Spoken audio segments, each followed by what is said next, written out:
विपक्षी गठबंधन Indian national development inclusive alliance यानी कि इंडिया की बैठक दिल्ली के एक होटल में लोकसभा चुनाव की रणनीति को लेकर आज होने जा रही है।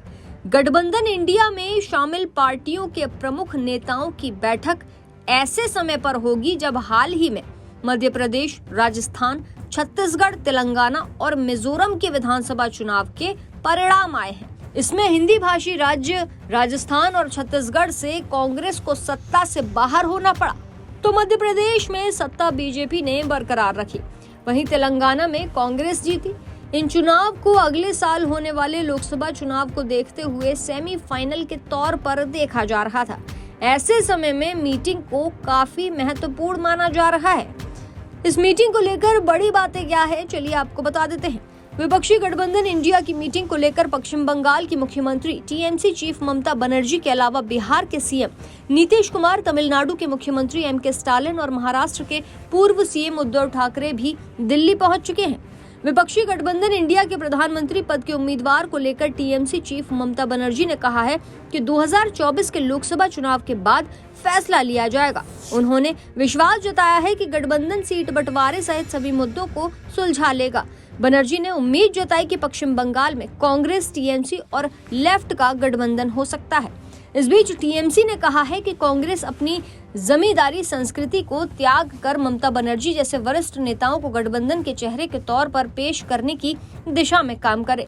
तो वहीं राष्ट्रीय जनता दल के चीफ ने दावा किया है कि इंडिया अगले साल होने वाले लोकसभा चुनाव में पीएम मोदी को सत्ता से बाहर कर देगा। बता दें कि विपक्षी गठबंधन इंडिया की मीटिंग में अगले लोकसभा चुनाव के लिए सीट के बंटवारे, साझा जनसभाओं और रणनीति बनाने समेत कई मुद्दों पर चर्चा हो सकती है।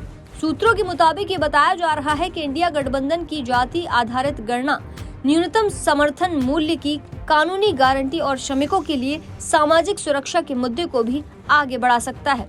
तो वहीं इस बीच राजनीतिक गलियारों में चर्चा है कि हिंदी भाषी राज्य छत्तीसगढ़, राजस्थान और मध्य प्रदेश में कांग्रेस की हार से उसे नुकसान होगा। बहरहाल बीजेपी ने गठबंधन इंडिया को लेकर कहा है कि इनका कुछ नहीं होने वाला। तो अब देखने वाली बात ये होगी कि आज की मीटिंग में क्या कुछ खास होता है।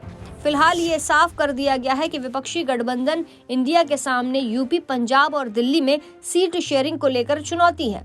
एमपी के विधानसभा चुनाव में पूर्व मुख्यमंत्री अखिलेश यादव समाजवादी पार्टी को सीट नहीं मिलने को लेकर कांग्रेस से नाराज भी चल रहे थे। आपकी जानकारी के लिए ये बता देते हैं कि इससे पहले विपक्षी गठबंधन इंडिया की 3 बैठकें हो चुकी हैं। इनमें पहली मीटिंग बिहार की राजधानी पटना में 23 जून को हुई थी। इसके बाद दूसरी बैठक बेंगलुरु में 17 और 18 जुलाई को हुई थी। तीसरी मीटिंग मुंबई में 31 अगस्त और 1 सितंबर को हुई थी। यानी कि तीनों ही मीटिंग में विपक्षी पार्टियों ने बीजेपी के खिलाफ एकजुटता की बात दोहराई थी। बहरहाल अब आज की मीटिंग में क्या कुछ खास होने वाला है, ये देखना दिलचस्प होगा।